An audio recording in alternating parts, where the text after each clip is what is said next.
Salut à tous et bienvenue dans cette après-séance qui va être consacrée à No Pain, No Gain, un film de Michael Bay qui s'appelle Pain and Gain dans la version originale mais qui en version française a été traduit comme ça, allez savoir pourquoi. No Pain No Gain, c'est une histoire vraie, qui ne raconte pas la vie et l'œuvre d'un boulanger, mais qui raconte comment trois bodybuilders complètement débiles, à Miami en 1995, ont décidé d'enlever un mec plein aux as, lui faire cracher son pognon, et ensuite vivre la belle vie.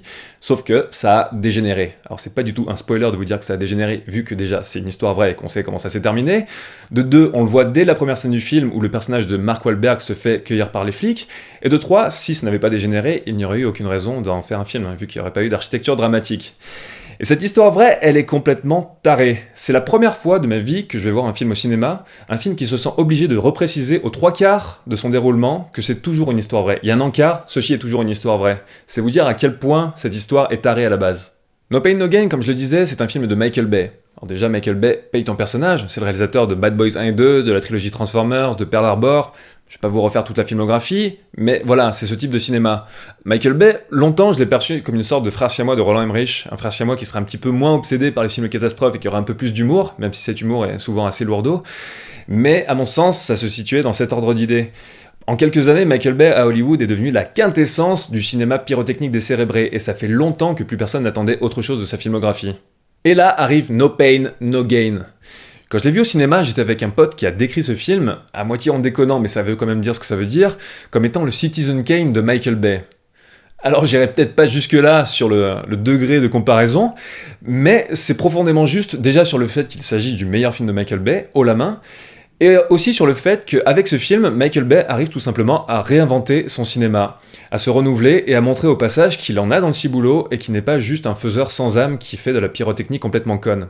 Jusque-là, Michael Bay, c'était un petit peu une caricature du cinéma patriotique américain, on va dire. Et avec No Pain No Gain, il a réussi à développer un recul et une ironie par rapport à ça qui sont vraiment salvatrices. No Pain No Gain, c'est une grosse critique bien acide du rêve américain, qui met en scène des personnages pour qui le rêve américain, c'est un mantra qui devient complètement vide à force de se le répéter. Des personnages qui n'ont aucune conscience à aucun moment de la vacuité totale de leur existence et des buts qu'ils poursuivent.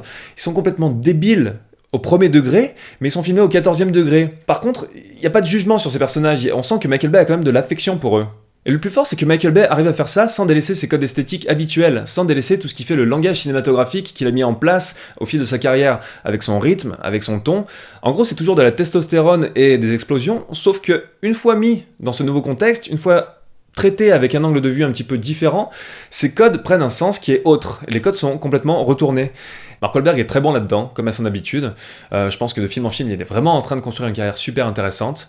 Dwayne Johnson, The Rock, est aussi excellent. D'ailleurs, son personnage me fait vraiment beaucoup penser au personnage qu'il interprète dans Southland Tales de Richard Kelly, dans le côté colosse au pied d'argile. Et dans les deux cas, ce sont des personnages qui sont très débiles, très inoffensifs et profondément gentils, ce qui en fait des personnages qui sont très touchants.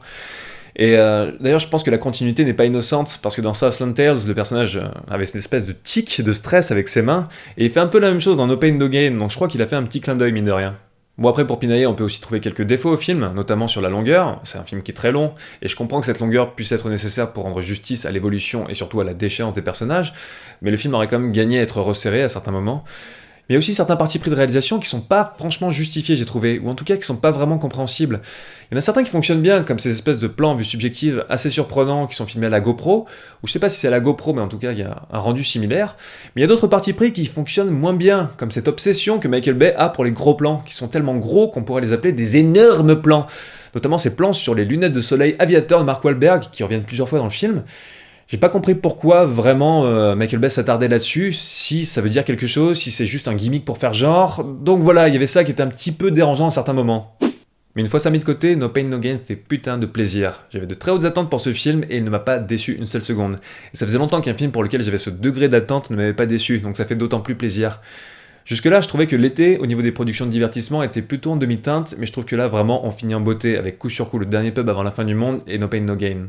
Ce film, pour peu qu'on soit sensible à son délire et à son ton, parce que ça reste quand même assez particulier, il devient une espèce d'énorme pétage de câble complètement jouissif. C'est comme si Michael Bay était devenu un sale gosse et qu'il avait décidé de refaire Snatch. Et si j'arrive pas à vous convaincre avec ça, je ne sais pas comment je pourrais le faire autrement. Voilà pour mon avis sur ce film, je vous dis à très bientôt. Bye!